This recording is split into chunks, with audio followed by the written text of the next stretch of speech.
What's up mga ka-randoms? So today, naglambing si husband na lutuan daw siya ng something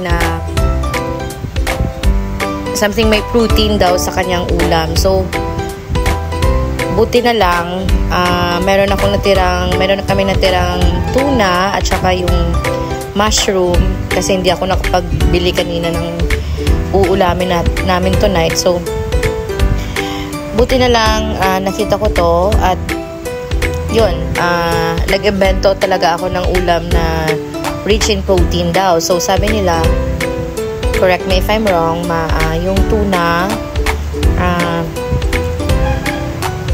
more parang mataas yung protein. Yeah. So gano'n lang yung niluto ko, inimbento ko siya. So pinaghalo ko yung mushroom at saka yung tuna. Pero syempre, hindi rin ganun siya ka-healthy. Protein nga siya, pero hindi siya ganun ka-healthy kasi canned good siya. Pero okay na rin kasi wala talaga akong mahagilap na lulutuin for tonight. So, ayan. Ginisa ko lang siya with onion. And then, parang siya parang sahog na siya sa kapag magluluto ka ng carbonara, diba? So, ito lang yung naisip ko tonight. So, hopefully, magustuhan ni husband. Kasi pasok talaga to sa, kasi nag-gym siya. So, pasok to sa protein diet niya daw. So, hopefully, kapag natikman niya later, magustuhan niya. So, ayan.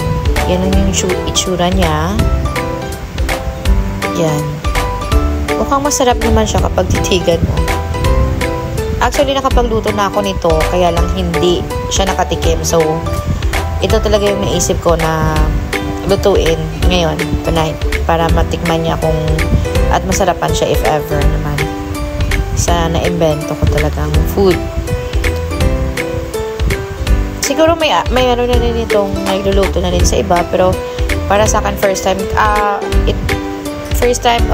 time ko itong na ganitong combination ng ulam. So, for me,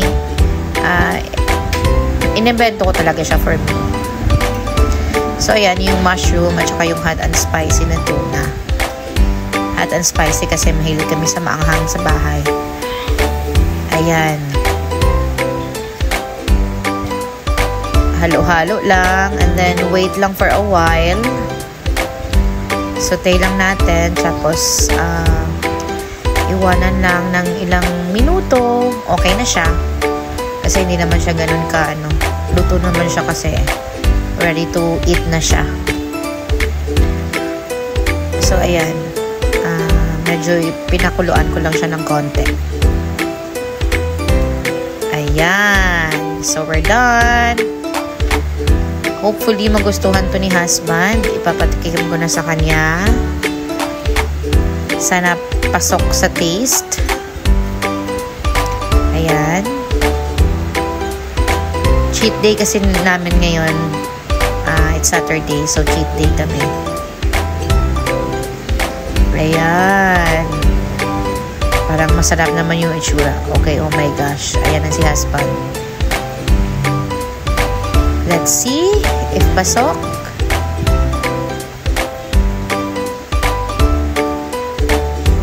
Wow! Thank you mga ka-random!